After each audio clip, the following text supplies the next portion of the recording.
بسم اللہ الرحمن الرحیم۔ السلام علیکم۔ پروگرام علم و حکمت میں خوش آمدید۔ میں ہوں محمد حسن الیاس۔ ناظرین کرام، غامدی صاحب سے ایک طویل سلسلہ گفتگو میں ہم نے جاننے کی کوشش کی تھی کہ مسلمانوں کے عروج زوال کے اسباب الوجوہ کیا ہیں، اور پھر موضوع یہ شروع ہوا تھا کہ ان مسئلوں سے نکلنے کا لاہ عمل کیا ہے۔ غامدی صاحب نے 5 نکاتی لاہ عمل پیش کیا تھا، جس میں سب سے پہلی چیز تصادم سے گریز تھا، دوسرا سیاسی استحکام، تیسرا معاشی استحکام، چوتھا علم و اخلاق میں برتری، اور 5واں اپنی فقہی تراث، روایت اور قانونی جو منہاج ہے اس سے جڑنے کی بات کی تھی غامدی صاحب نے۔ ہم غامدی صاحب کے اس پوری پیشکش کے اوپر جو تنقیدی نوعیت کے، توضیحی نوعیت کے سوالات آتے ہیں، اس سے ان کا مدعا سمجھنے میں مدد مل سکے، اس سلسلے کا ہم نے آغاز کیا تھا۔ 2 چیزوں پہ سوالات ہوتے ہیں، ہم سب آگے بڑھاتے ہیں سلسلہ گفتگو کو۔ کوشش میری آج یہ ہوگی کہ جو بقیہ 3 نکات ہیں ان پر بھی اگر کوئی توضیحی نوعیت کے سوالات ہیں آپ کی خدمت میں رکھوں۔ یہ مجھے بتائیے گا سب سے پہلے، معاشی استحکام آپ بات کرتے ہیں کہ جب تک نہیں ہوگا اس وقت تک دنیا میں ہم آگے نہیں بڑھ سکتے۔ ایک جو بڑی ہرڈل، بڑا سوال مقابل کے نقطہ نظر کی جانب سے سامنے آتا ہے، وہ یہ کہ دنیا کا جو ورلڈ آرڈر ہے معیشت کے باب میں، وہ تو سودی نظام پر استوار ہے۔ آپ نے بڑی تفصیلی گفتگو کر کے بتایا تھا کہ اسلام کے معاشی نظام میں جو خود اللہ تعالیٰ نے چیزیں طے کر دی ہیں، وہ زکوٰۃ ہو، وہ خراج ہو اور باقی چیزیں، لیکن اس ورلڈ آرڈر کے اندر رہتے ہوئے، سودی نظام کے ہوتے ہوئے، مسلمان مملکتیں معاشی طور پر استحکام کیسے حاصل کر سکتی ہیں؟ میرے نزدیک یہ دنیا کبھی خالی نہیں ہوتی، اس میں ہمیشہ چیلنج درپیش ہوتے ہیں۔ اس کو اللہ تعالیٰ نے اسی اصول پر بنایا ہے۔ یہ خالی کر کے میرے یا آپ کے حوالے نہیں کی جا سکتی۔ یہاں مقابل کے نظام چلتے ہوئے آپ کو ملیں گے۔ آپ معیشت میں قدم رکھیں گے انفرادی سطح پر تو دکانیں بند نہیں ہو جائیں گی۔ دنیا میں لوگ جس طریقے سے کاروبار کر رہے ہیں، ان سب کو وہاں سے فارغ کر کے آپ کے لیے مارکیٹ کو خالی نہیں کرا لیا جائے گا۔ تو اس لیے جو کچھ اس وقت دنیا میں موجود ہے اس کے اندر سے راستہ نکالنا ہوتا ہے۔ جس وقت کوئی قوم اپنے پاؤں پر کھڑی ہو جاتی ہے، وہ دنیا کو کچھ دینے کی پوزیشن میں آ جاتی ہے، پھر اس کے لیے یہ ممکن ہوتا ہے کہ وہ رکاوٹوں کو بھی دور کرنے میں کامیاب ہو جائے۔ تو اس لیے اسی طرح سوچنا چاہیے جس طرح مثال کے طور پر مغربی قوموں کی ترقی، مغربی قوموں کے غلبے، مغربی قوموں کے استعلاء کے باوجود مشرقی قوموں نے سوچا۔ ہمارے سامنے روس بھی ہے، ہمارے سامنے چین بھی ہے، ہمارے سامنے جاپان بھی ہے۔ بلکہ اگر دیکھا جائے تو جاپان، چین، روس سب نے ان تمام علوم میں آگے بڑھنے کی صحیح کی ہے جن علوم کو مغربی قوموں کے ساتھ خاص سمجھا جاتا ہے۔ ٹھیک، وہ اب ہم اپنی آنکھوں سے دیکھ رہے ہیں۔ اس وقت جو صورتحال ہے وہ کس سے چھپی ہوئی ہے؟ ہر آدمی یہ جانتا ہے کہ ایک طرح کے چیلنج کے مقام پر یہ قومیں بھی آ رہی ہیں، یا اگر اب نہیں آئیں تو چند برسوں میں آ جائیں گی۔ یہ کیسے ممکن ہوا ہے؟ یہ اس سارے چیلنج کے باوجود ہوا ہے۔ جو کچھ درپیش ہے اس کو صحیح طریقے سے سمجھنے، اس سے فائدہ اٹھانے، اس سے راستہ نکالنے کی صورت میں ہوا ہے۔ تو اس وقت جو نظام قائم ہے وہ ظاہر ہے لوگوں نے اپنی اقدار کے لحاظ سے قائم کر رکھا ہوا ہے۔ اس نظام میں اگر کوئی چیز حلال ہے تو ان کے نزدیک حلال ہے، کوئی حرام ہے تو ان کے نزدیک حرام ہے۔ وہ تو اپنی حلت و حرمت ہی کی بنیاد پر فیصلے کریں گے۔ ٹھیک، ہمیں یہ دیکھنا ہے کہ اس میں اس وقت ہمارے لیے کتنے مواقع اصلاح کے ہیں، ہم ان تک محدود رہیں۔ اور جیسے جیسے آپ کے قدم جمتے ہیں، جیسے جیسے آپ اپنی اقدار کی برتری قائم کرتے چلے جاتے ہیں، آپ کے لیے ان چیزوں کو دیکھنا بھی آسان ہو جاتا ہے جو اخلاقی سوالات پیدا کرتی ہیں۔ دنیا میں اصل کشمکش کیا ہے؟ اصل کشمکش یہ ہے کہ ایک طرف آپ کے حیوانی وجود کے تقاضے ہیں اور دوسری طرف آپ کی روحانی شخصیت ہے، آپ کا اخلاقی وجود ہے۔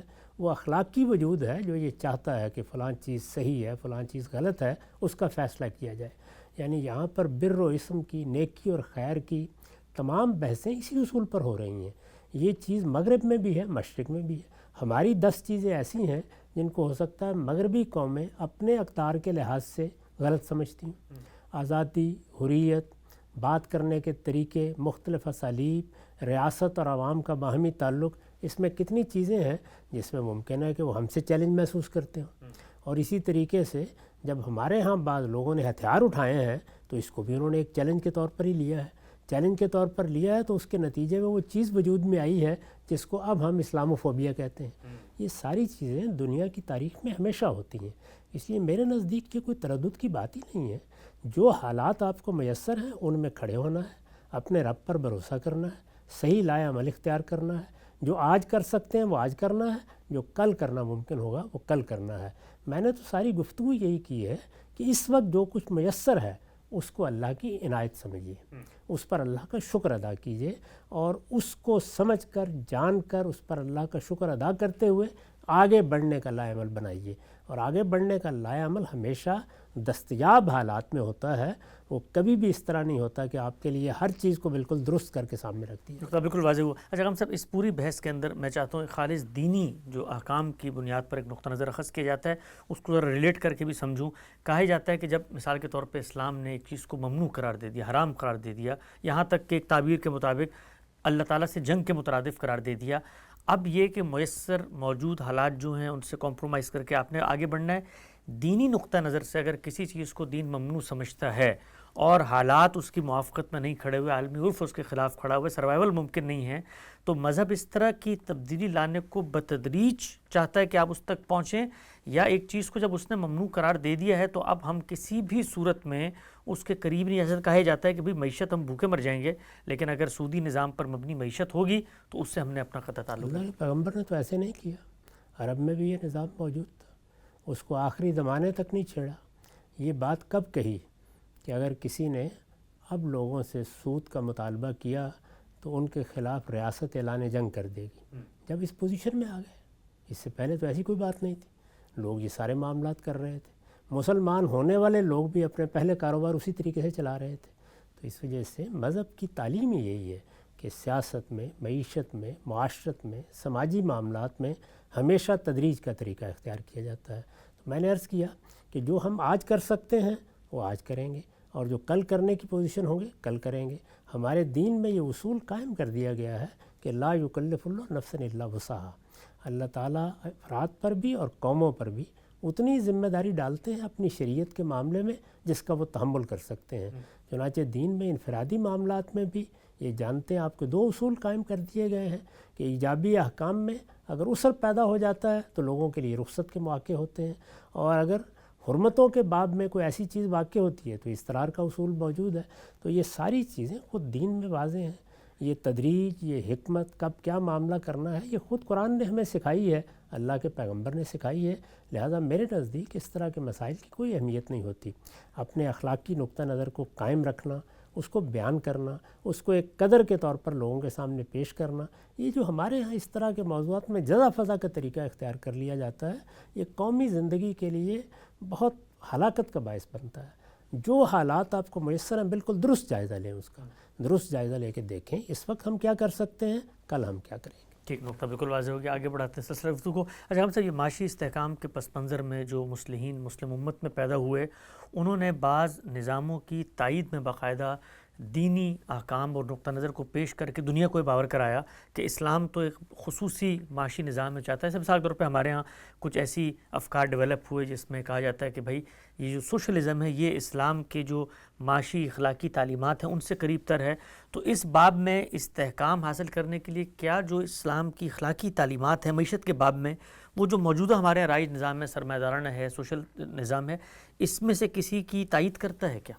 دیکھیے، اسلام کا موضوع نہیں ہے یہ بات کہ آپ کو معیشت کا نظام کیسے چلانا ہے، اس کو علم و عقل کی روشنی میں دیکھنا چاہیے۔ دنیا میں اللہ تعالیٰ کے بنائے ہوئے قوانین ہیں جو مادے میں بھی کام کرتے ہیں اور نفس کے اظہار میں بھی کام کرتے ہیں۔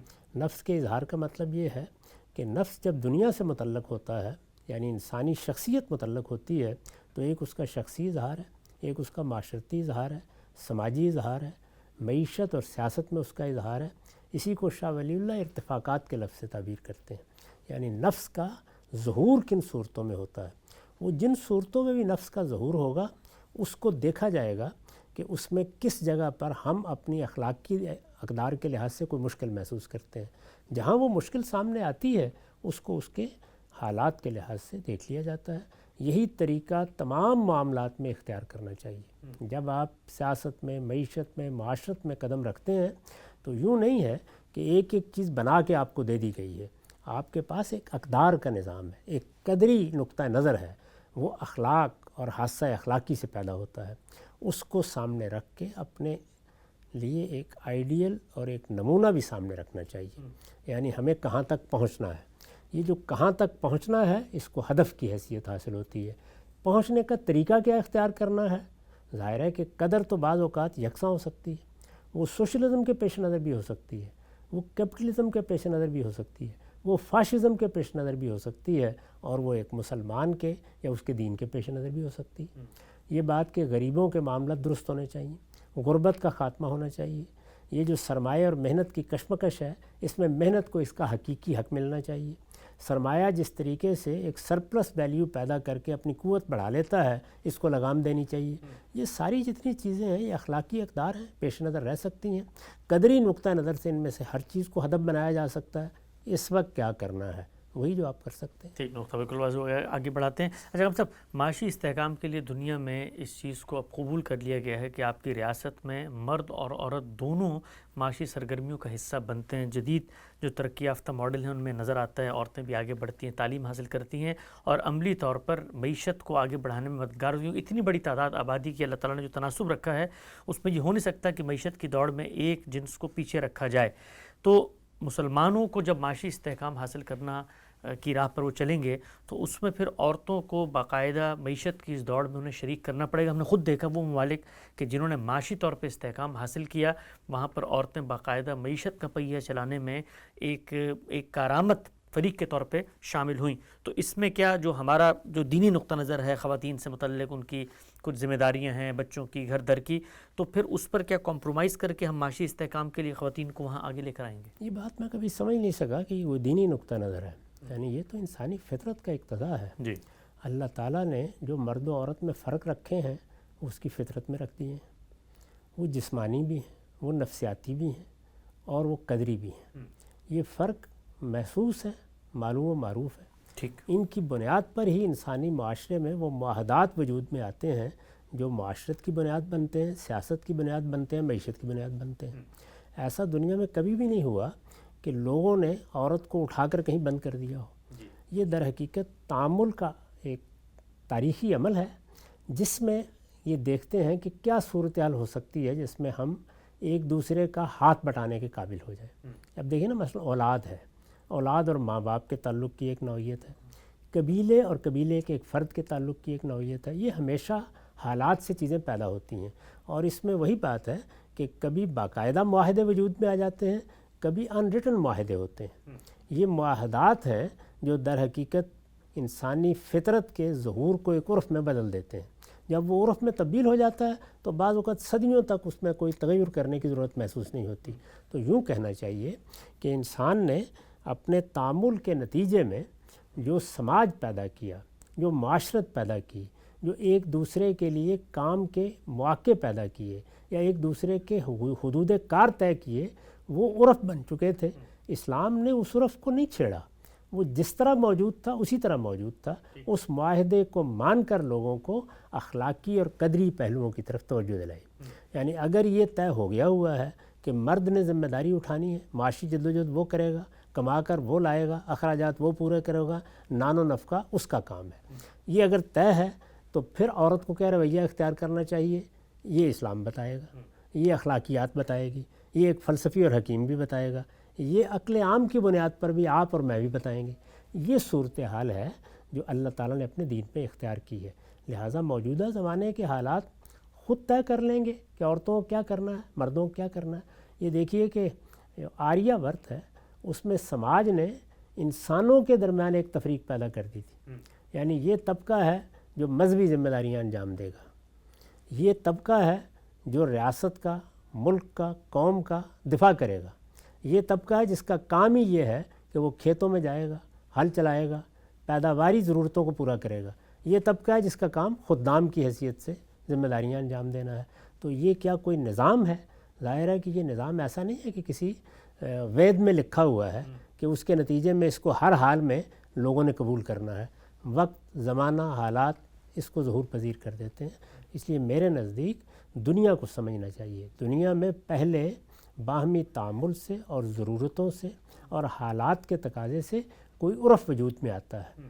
پھر اس کے بعد اقدار کو اس سے متعلق کر کے بتایا جاتا ہے. ٹھیک. یعنی اگر غلامی پیدا ہو گئی ہے اور ہزاروں کی تعداد میں غلام موجود ہیں تو آپ چشم زدن میں اس کا خاتمہ نہیں کر سکتے. آپ کو دیکھنا ہوتا ہے کہ اچھا اس نظام میں اب حقوق و فرائض کی کیا نوعیت ہونی چاہیے. اس میں لوگوں کے ساتھ اگر کوئی زیادتی ہو رہی ہے یا کوئی اخلاقی تقاضا مجروح ہو رہا ہے تو اس میں لوگوں کو کیا تلقین کرنی چاہیے. اسی طرح موجودہ زمانے کو دیکھنا چاہیے. یہ موجودہ زمانہ ہے جس میں بہت سے تقاضے پیدا ہو گئے ہیں. عورتوں کے لیے کام کرنے کے مواقع بھی پیدا ہوئے ہیں. وہ بہت سے میدانوں میں باہر بھی آ سکتی ہیں. ان کے لیے ان کے جسمانی اور نفسیاتی تقاضوں کے لحاظ سے کاروبار کے یا ملازمت کے مواقع جتنے اس وقت پیدا ہوئے ہیں پرانے زمانے میں اس طرح تھے بھی نہیں.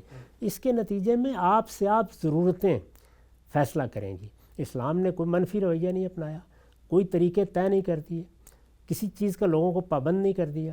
زیادہ سے زیادہ یہ آپ کہہ سکتے ہیں کہ مردوں اور عورتوں کے درمیان صنفی لحاظ سے جن خرابیوں کا امکان ہو سکتا ہے ان کو سامنے رکھ کے ملنے کے بعد آداب مقرر کر دیے. ٹھیک. تو وہ آداب اندر بھی ہیں, باہر بھی ہیں, گھر میں بھی ہیں, وہ کسی دکان پر بھی ہیں, وہ معیشت کی جد و جہد کرتے ہوئے بھی ہیں, وہ میدان جنگ میں لڑتے ہوئے بھی ہیں, وہ زندگی کے ہر شعبے میں.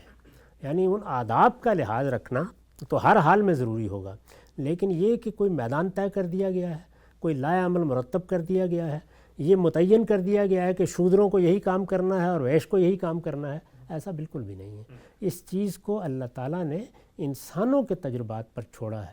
اس وقت بھی جو تقاضے بیان کیے جاتے ہیں وہ تجربات اور حالات کی تبدیلی سے پیدا ہوئے ہیں. ٹھیک. لہٰذا ان کو اسی طرح دیکھا جائے گا, اپنے اقدار بیان کیے جائیں گے اور لوگوں کو ان اقدار کی قدر و قیمت سے آگاہ کیا جاتا رہے گا.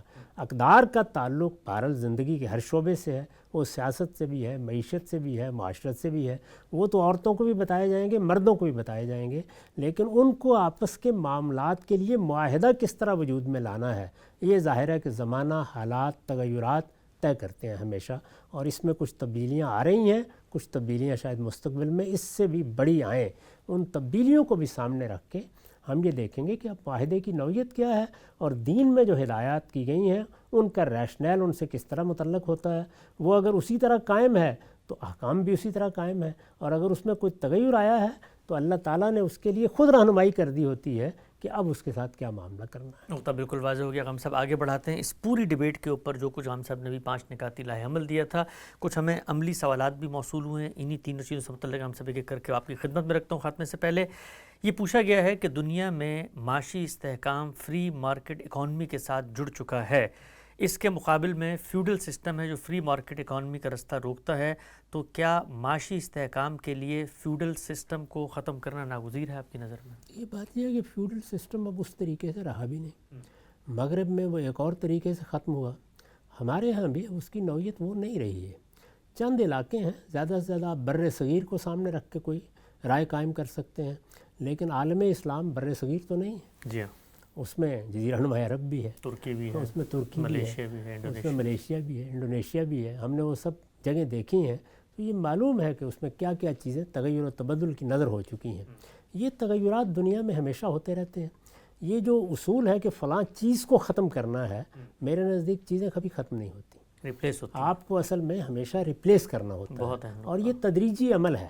یعنی آپ قدری لحاظ سے بھی چیزوں کو دیکھتے ہیں اور آپ ضرورت کے لحاظ سے, آپ تجربے کی بنیاد کے اوپر ہونے والے تغیرات کے لحاظ سے, نئے علوم کے لحاظ سے, نئے معاشی وسائل کے لحاظ سے چیزوں پہ نظر ثانی کرتے رہتے ہیں.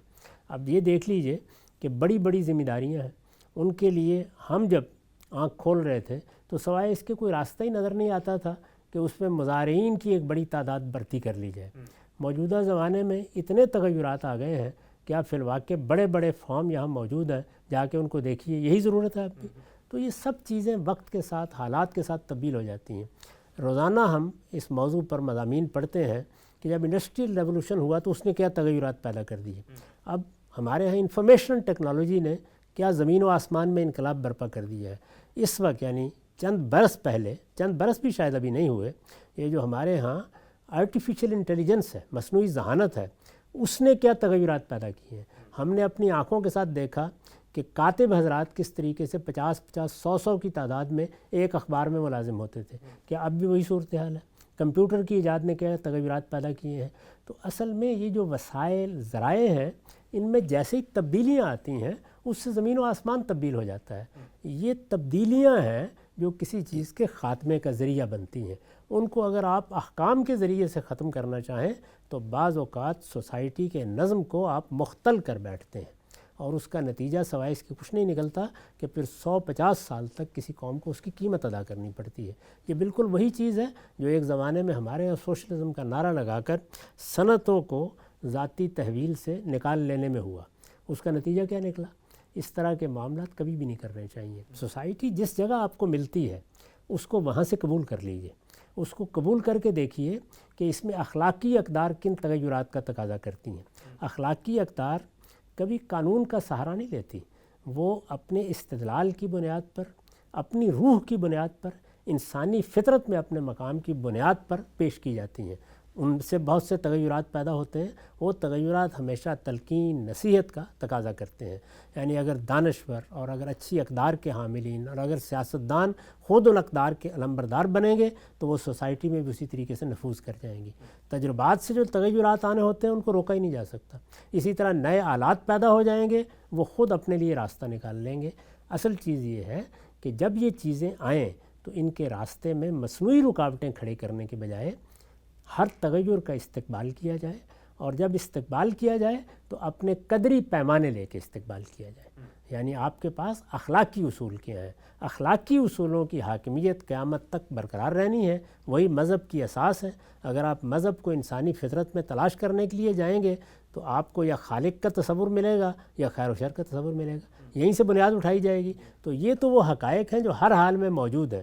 تو لوگوں میں بندگی کا شعور پیدا کرنا، تم خدا کے بندے ہو، اپنی اس حیثیت کو کبھی فراموش نہ کرو. تمہارے اندر جو خیر و شر کا شعور ہے وہی تمہاری زندگی کا حسن ہے. اس شعور حسن کو کبھی آلودہ نہیں ہونے دینا چاہیے. یہ ایک طرف کی بات ہے. دوسری جانب تجربات، شواہد، حالات، نئے آلات، ان سب چیزوں سے فائدہ اٹھانا ہے کیونکہ وہ اللہ کی نعمتیں ہیں. اور اللہ کی نعمتیں جب سامنے آ جاتی ہیں تو وہ انسان کے وجود پر بھی اثر انداز ہوتی ہیں، وہ انسان کی معاشرت پر بھی اثر انداز ہوتی ہیں، وہ سیاست اور معیشت کے ہر پہلو پر اثر انداز ہوتی ہیں. انہوں نے اپنے اثرات پیدا کرنے ہیں. ان اثرات کا مطالعہ کرنا، ان کی روشنی میں نئے نئے منصوبے بنانا، اور جو رخ ایک دریا خود اختیار کر رہا ہے، تمدن کا دریا، اس کو دیکھ کر اس کو راستہ دینا، یہ اصل میں صحیح اصول ہے. اس اصول کو اختیار کرنا چاہیے. اس طرح کے نعرے انقلابی نوعیت کے پہلے کبھی نتیجہ خیز ہوئے ہیں، نہ اب نتیجہ خیز ہوں گے. نقطہ بالکل واضح ہو گیا. ہم سب آگے بڑھاتے ہیں. آپ سے پوچھا گیا ہے کہ انہوں نے کوئی آرٹیکل پڑھا ہے جس کے مطابق مسلمانوں میں جو سائنس سے دوری ہے اور جس کے نتیجے میں ان کے مطابق معاشیت میں استحکام پیدا ہوا، اس میں صوفیہ حضرات، تصوف یا غزالی کا کردار آتا ہے کہ ان لوگوں نے شاید اس کو بہت اونرشپ نہیں دی.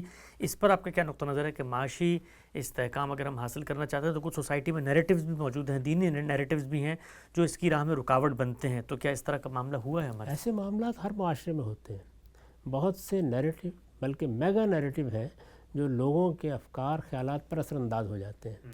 یہ جو بات انہوں نے فرمائی ہے اس میں تو بہت کچھ مبالغہ ہے. اچھا، بات وہی ہے جو میں اس سے پہلے عرض کر چکا ہوں، اور مجھے یاد پڑتا ہے کہ میں نے متعین طریقے پر یہ بتایا تھا کہ مسلمانوں کے ہاں تدریج کے ساتھ ان علوم کو زیادہ توجہ حاصل ہو گئی جو ہماری دنیوی زندگی میں اس طرح معاون نہیں ہوتے. جی، یعنی طبعی علوم کی طرف التفات ہونا چاہیے تھا. طبعی علوم ہی اصل میں سائنسی علوم کی بنیاد بنے ہیں.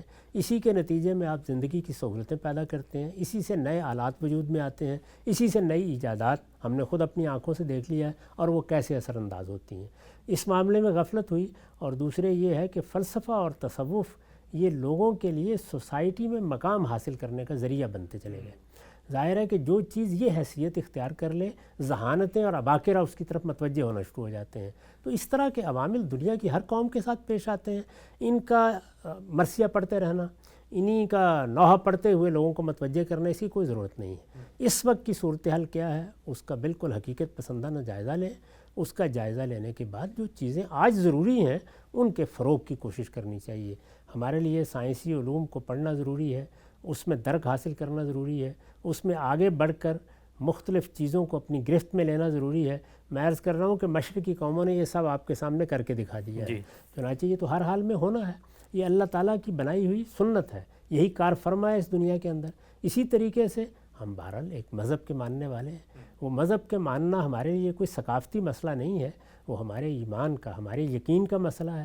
ہمارے پاس اللہ کی کتاب کی ہدایت ہے، وہ ہدایت ہے جس کو اللہ تعالیٰ نے خود اپنی ہدایت قرار دیا ہے، وہ براہ راست اللہ تعالیٰ کے الفاظ میں موجود ہے۔ اس کو سامنے رکھ کر ہمیں اپنا قدری موقف طے کرنا ہے، یعنی ویلیوز میں ہمارا کیا موقف ہے، اخلاقی حادثہ ہمارے نزدیک کن حدود کا پابند ہے، اس کو بیان کرنا ہے، اس کو سمجھنا ہے، اور سوسائٹی میں اس کے نفوذ کے ذرائع تلاش کرنے ہیں۔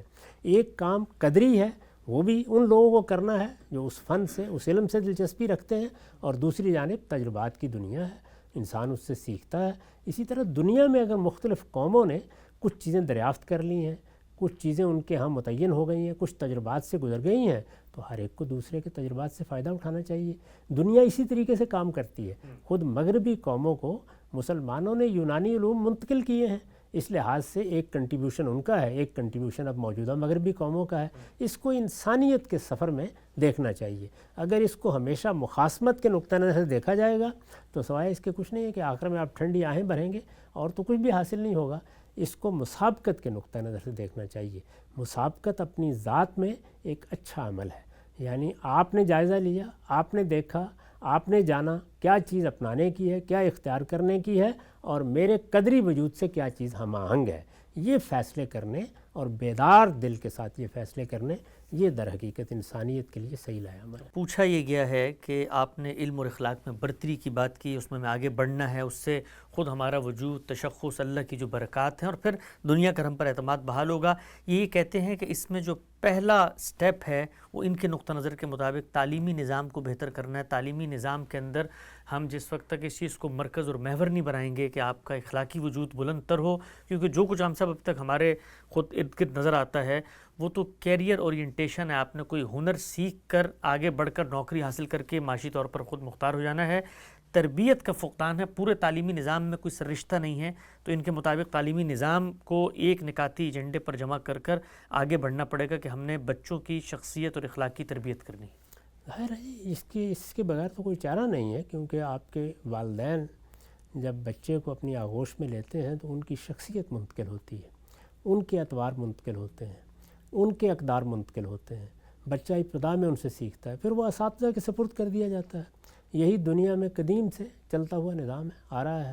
اس کو اب کیا صورت دینی ہے؟ ہمارے ہاں جو پبلک تعلیم کا نظام ہے، کیا اسی کو قائم رکھنا چاہیے؟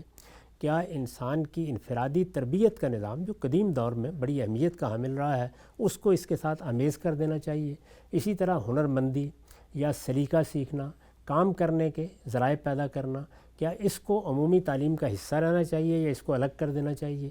یہ سب وہ چیزیں ہیں جو انسانی تجربات کی روشنی میں زیر بحث رہنی چاہیے، اور اس میں کوئی شبہ نہیں ہے کہ سب سے بڑھ کر انسان بنانے ہی کا عمل ہے جو نتیجہ خیز ہوتا ہے۔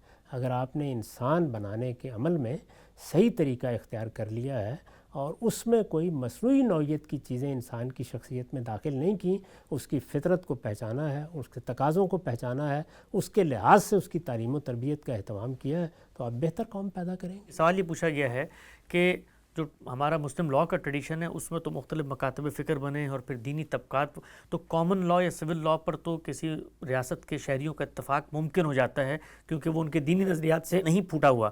تو اگر کوئی دینی پس منظر کی روایت آگے آتی ہے تو پھر تو یہ عین ممکن ہے کہ ایک ہی ریاست کے اندر 10 فرقوں کے ماننے والے لوگ ہیں، وہ اپنی اپنی اس قانونی روایت کی پیرو کی بات کریں۔ قانونی روایت میں اس طرح کی تفریق نہیں ہے۔ دیکھیے ہمارے ہاں بہت بڑی اکثریت حنفی قانون کو ماننے والی ہے، یعنی ہمارے ہاں جو مسلم لاء کی مختلف روایتیں ہیں وہ پہلے ہی یہ تقسیم پیدا کر چکی ہیں۔ مشرق بعید میں آپ نے دیکھا وہاں شافعی روایت موجود ہے۔ مغرب کے ملک یعنی قدیم میں جو مغرب کہا جاتا تیونس تھا، الجزائر، تیونس الجزائر، اسی طرح سے مراکش وغیرہ، وہاں پر مالکی روایت موجود ہے۔ تو اس وجہ سے جو روایت جہاں موجود ہے جس سے لوگ مانوس ہیں اسی سے آگے بڑھنا چاہیے، اور اپنی قومی روایت، اپنی تاریخ، اپنا پس منظر، اپنی ثقافتی روایت، ان چیزوں کو لے کر جب آپ چلتے ہیں تو میں نے عرض کیا تھا کہ اس کے نتیجے میں وہ چیز پیدا ہوتی ہے جس کو ہمارے شاعر نے اس طرح بیان کیا تھا کہ صنوبر باغ میں آزاد بھی ہے، پابگل بھی ہے۔ اس سے اصل میں انسانی شخصیت کی تعمیر صحیح طریقے سے ہوتی ہے، ورنہ آپ کیا کرتے ہیں؟ آپ وہی کام کرتے ہیں کہ ایک اجنبی زمین میں آپ کسی دوسری زمین کا پودا لا کے لگا دیتے ہیں، وہ ہمیشہ لوگوں کے اندر بھی، گرد و پیش کے ماحول میں بھی، خرابیوں کا موجب بنتا رہتا ہے۔ یہی کام ہم نے بہت سے معاملات میں کیا ہے، اس لیے میں تو کلچرل معاملات میں، ثقافتی معاملات میں، تہذیبی معاملات میں اسی اصول کو صحیح سمجھتا ہوں۔ اور مغرب میں جو کچھ ہوا ہے وہ اس کی دلیل ہے، انہوں نے اپنی یونانی روایت سے ہمیشہ اپنے آپ کو وابستہ کیے رکھا ہے، تو ہمیں بھی یہ چاہیے تھا کہ ہم اپنی روایت کے اندر کھڑے ہو کر پھر یہ دیکھتے اس میں کہاں خامی ہے، اس میں کہاں اصلاح کی ضرورت ہے، اس میں کیا چیز مزید داخل کرنی چاہیے، کس چیز کا پیوند لگانے کی ضرورت ہے، وہ سب چیزیں خوش دلی کے ساتھ قبول کرنی چاہیے تھیں، اس لیے کہ الحکمت ضالۃ المومن، یہ تو مسلمان کی متاع ہے، جہاں کہیں بھی اس کو حکمت ملے گی اس کو قبول کرے گا۔ صاحب آپ کا یہ تفصیلی نقطہ نظر اب دنیا کے سامنے آ چکا ہے، 5 نکاتی لاہ عمل جو امت مسلمہ کی بحالی کا ایک روڈ میپ ہے، آگے بڑھنے کا ایک مثبت لاہ عمل ہے، اور ان 5 چیزوں پہ جو لوگوں کے قلوب و اذہان میں سوالات، اشکالات، ابہامات پیدا ہوتے ہیں، وہ بھی ہم سب نے آپ کی خدمت رکھے۔ میں چاہتا ہوں آخر کی طرف بڑھتے ہوئے چند اور پہلو، آپ کی خود اپنی ابتدائی جوانی کی زندگی اسی جدوجہد میں گزری کہ امت مسلمہ کی بحالی کے لیے جو تحریکیں خود ہماری ملت میں بالخصوص بر صغیر میں اٹھی ہیں، بڑے بڑے اذہان نے، بڑے انٹیلیجنٹ لوگ تھے، انہوں نے پوری زندگی اپنی اس پر گھلا دی کہ دوبارہ سے عظمت رفتہ کی بازیافت ہو، امت اٹھے۔ میں چاہتا ہوں ہم سب ایک درد دل کے ساتھ، ایک بہت بڑی تعداد ہے نوجوانوں کی، علماء کی، مفکرین کی، جو امت کو اٹھانا چاہتے ہیں، جگانا چاہتے ہیں، بحال کرنا چاہتے ہیں، ان کے لیے کوئی پیغام، اگرچہ آپ نے جو روڈ میپ دیا وہ اس سے مختلف ہے جو بالعموم لوگ پیش کرتے ہیں، لیکن ان کو یہ پیغام کہ یہ جو متاع درد و سوز ہے وہ مشترک ہے کہ ہم خود سب آگے مل کے اپنی ملت کو دنیا کے اسٹیج پر آگے لے کر آئیں، ان کے لیے کوئی پیغام آپ کا؟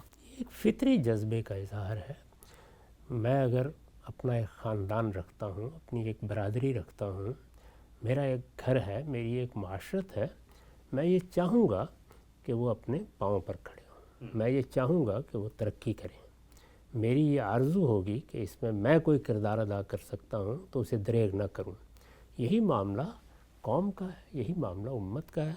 ہم جس قوم سے تعلق رکھتے ہیں اس کی بھی بہتری چاہتے ہیں، اور میں نہیں سمجھتا کہ کسی بھی قوم کا کوئی فرزند اپنے اندر یہ جذبات نہ رکھتا ہو۔ یہ ملت اسلامیہ ہے، رسالت مآب صلی اللہ علیہ وسلم کی نسبت سے یہ امت مسلمہ کہلاتی ہے۔ یہ امت مسلمہ ہے جس کے ساتھ ہماری تقدیر بھی وابستہ ہے۔ جب صورتحال یہ ہے تو یہ کیسے ہو سکتا ہے کہ اس کو برے حال میں دیکھا جائے تو آدمی کے دل میں اس کے لیے دردمندی پیدا نہ ہو؟ یہ خیر خواہی کا جذبہ ہے جس کے تحت کوئی بات تنقید میں بھی کہنا پڑ جاتی ہے۔ اس کا ہرگز یہ مطلب نہیں ہوتا کہ نقد کرنا ہی پیش نظر ہے، یا یہ کوئی ایسی چیز ہے جس سے لذت حاصل ہوتی ہے۔ نقد بھی اصلاح ہی کے جذبے سے کیا جاتا ہے۔ جب ہم اپنے اوپر تنقید کرتے ہیں یا اپنے بعض احباب پر تنقید کرتے ہیں تو اس میں وہی خیر خواہی کا جذبہ ہوتا ہے۔ یہ ایک راستے پر چل رہے ہیں، انہوں نے اپنا ایک ہدف متعین کیا ہے، یہ اس کی جانب بڑھ رہے ہیں، ایسا نہ ہو کہ یہ اپنی راہ کھوٹی کر بیٹھیں، یہ منزل تک نہ پہنچ سکیں، اپنے آپ کو کوئی نقصان پہنچائیں۔ یہی وہ چیزیں ہیں جو اس پر آمادہ کرتی ہیں کہ اقدامات کا بھی تجزیہ کیا جائے، جو لائے عمل بنایا گیا ہے اس کے اندر بھی اتر کر دیکھا جائے۔ اسی پس منظر میں یہ گفتگو ہم نے کی ہے، یعنی یہ بتانے کی صحیح کی ہے کہ یہ بات کہ یہ امت زوال آشنا ہوئی ہے، یہ ہم سب کے لیے تشویش کا پہلو ہے۔ اس میں کوئی شبہ نہیں ہے کہ امتوں کا معاملہ بھی وہی ہوتا ہے جو افراد کا معاملہ ہے، وہ بھی اسی طریقے سے پیدا ہوتی ہیں، لڑکپن اور بچپن کے مراحل طے کرتی ہیں، جوان ہوتی ہیں اور اس کے بعد وہ ختم بھی ہو جاتی ہیں۔ لیکن یہ امت تعداد کے لحاظ سے اس وقت اربوں میں ہے، کروڑوں لوگ ہیں دنیا بھر میں جو اپنے آپ کو مسلمان کہتے ہیں، اور پھر یہ کہ دنیا میں بکھرے ہوئے نہیں ہیں بلکہ ان کو بہت سے ملکوں میں سیاسی اقتدار حاصل ہو گیا ہے۔ ہم نے یہ بتایا ہے کہ یہ سیاسی اقتدار کس طرح ایک نعمت کے طور پر ذات باری کی طرف سے ملا ہے۔ یہ سیاسی اقتدار اس درجے میں نہ صحیح جس درجے میں بالعموم لوگ چاہتے ہیں کہ ان کو ملے، لیکن ایک حد تک مسلمان اپنے اپنے ملکوں میں اپنا نظم خود بنا سکتے ہیں، اپنے معاملات خود طے کر سکتے ہیں، اپنے دساتیر متعین کر سکتے ہیں، اور بہت سی چیزوں کے بارے میں قانون سازی کر سکتے ہیں، اپنے لیے لائے عمل بنا سکتے ہیں، یہ سوچ سکتے ہیں کہ وہ کیسے آگے بڑھیں۔ جب یہ صورتحال ہے تو اس پر اللہ کا شکر ادا کرتے ہوئے یہ دیکھنے کی کوشش کرنی چاہیے کہ اب ہمارا لائے عمل کیا ہو۔ ہم نے یہ کوشش کی ہے کہ یہ بتائیں کہ غلطی کہاں ہوئی ہے، اس سے پہلے کیا چیزیں زوال کا باعث بنی ہیں، ان کا تجزیہ کرنے کے نتیجے میں ہمارے لیے اب لائحہ عمل بنتا کیا ہے، اس کے نکات ہم نے واضح کرنے کی صحیح کی۔ اور اس سے مقصود کیا ہے؟ مقصود یہ ہے کہ جو لوگ اس میں اپنی جانیں کھپا رہے ہیں، جو لوگ اس میں قربانیاں دے رہے ہیں، جن کی جد و جہد کے آثار اس وقت موجود ہے اور وہ ہر شخص اپنی آنکھوں سے دیکھ سکتا ہے، ان کو بھی یہ بات بتانے کی صحیح کی جائے کہ ان کو محنت تو کرنی ہے، جد و جہد کرنی ہے، لیکن اس کا رخ کیا ہونا چاہیے، انہیں حقائق کو کس درجے میں سمجھنا چاہیے، بات کی ابتدا کہاں سے کرنی چاہیے۔ یہ کوئی طریقہ نہیں ہے کہ آپ اپنی تمنا کو سامنے رکھیں اور صورتحال کیا ہے اس کا جائزہ لیے بغیر آپ ابتدا کر دیں، اس کا حاصل کچھ نہیں ہوگا۔ یعنی میں اگر اپنے بچے کے بارے میں یہ تمنا رکھتا ہوں کہ یہ چیزیں وہ پڑھے، ایسی تعلیم حاصل کرے، فلاں مراحل طے کرے، تو مجھے سب سے پہلے یہ دیکھنا ہے کہ وہ ہے کیا، اس کی اس وقت صورت کیا ہے، اس کی عمر کیا ہے، اس کی ذہنی حالت کیا ہے، اس کو اللہ نے کیا صلاحیتیں دی ہیں۔ یہ سب چیزیں اگر میں دیکھے بغیر کوئی لائحہ عمل بناؤں گا تو اپنے آپ کو بھی مایوسی کی نظر کروں گا اور اس کے لیے بھی مسائل پیدا کر دوں گا۔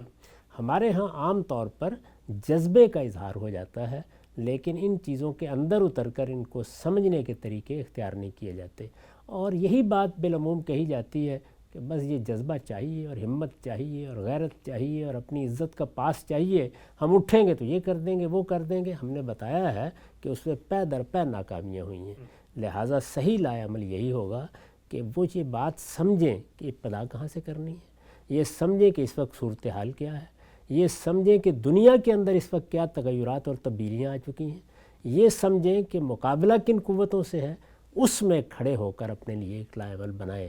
اسی مقصد کو سامنے رکھ کر یہ ساری گفتگو کی۔ ہم سب آخری نوٹ میں چاہتا ہوں دنیا تک یہ پیغام بھی پہنچے کہ ایک تو امت کی بحالی ہے، یہ فطری جذبہ ہے جیسے کہ آپ نے فرمایا، اس کے ساتھ ساتھ اللہ تعالیٰ نے ہمیں ایک کتاب دی ہے جس کے اندر قیامت تک کی ہدایت سب کر دی گئی ہے، اور وہ معاملات جس میں انسانی عقل ٹھوکر کھاتی ہے، اس کے پاس کوئی قول فیصل نہیں ہوتا، کوئی حرف آخر نہیں ہوتا، وہ کتاب منیر ہمارے پاس ہے۔ تو ہم نہ صرف یہ کہ اپنی امت کو بحال کر کے دنیا کی اسٹیج پر ایک وقار کے ساتھ جی سکتے ہیں، باقی قومیں اس وقت جو ترقی ایک پہلو سے پا کر باقی پہلو سے تنزلی کا شکار ہیں، ان کے لیے بھی رہنمائی کا باعث بن سکتے ہیں۔ اس میں کیا شبہ ہے؟ یعنی قرآن مجید جب اپنی دعوت پیش کرتا ہے تو جیسے ہمارے علماء بیان کرتے ہیں کہ یہ امت تو اس کو قبول کر کے رسول اللہ کی امت بن گئی، جی، لیکن ہماری ایک امت اجابت بھی ہے، وہ ساری دنیا ہے۔ رسالت بآب صلی اللہ علیہ وسلم کی دعوت، آپ کا پیغام، یہ میرے یا آپ ہی کے لیے نہیں ہے، یہ الخلق کافہ ہے، ساری دنیا کے لیے ہے۔ چنانچہ قرآن مجید کو اس حیثیت سے پیش کرنا، وہ دنیا کو کیا پیغام دیتا ہے۔ خود قرآن نے یہ بتایا ہے کہ اس وقت دنیا میں کتنے لوگ ہیں جو بغیر ہدم ولا کتاب منیر ہیں، یعنی ان کے پاس نہ وہ ہدایت ہے جو اللہ کی ہدایت ہے، اور نہ وہ روشن کتاب ہے جو اللہ کی کتاب کی حیثیت سے ہمارے پاس ہے۔ ہمیں خود بھی اس کتاب کو پوری مضبوطی کے ساتھ پکڑنا ہے اور دوسروں تک بھی اس کی دعوت، اس کا پیغام پہنچانا ہے۔ اس کا پیغام اصل میں دنیا کے لیے آب حیات ہے، اور یہ آب حیات اگر ہمارے پاس ہے تو ہماری ذمہ داری یہ ہے کہ ہم اپنے لیے بھی اس سے زندگی کا اہتمام کریں، دنیا کو بھی اس زندگی کا پیغام دیں۔ نقطہ بالکل واضح ہو جاتا ہے۔ مسلمانوں کے عروج و زوال کی یہ داستان، عروج کیسے حاصل ہوا، زوال کے اسباب کیا تھے، اور پھر اس کے بعد زوال سے نکلنے کا ایک مثبت 5 نکاتی لائحہ عمل غامدی صاحب سے ہم نے جانا۔ وقت یہاں پہ ختم ہوتا ہے، دوبارہ حاضر خدمت ہوں گے، اب تک آپ لوگ کا بہت شکریہ۔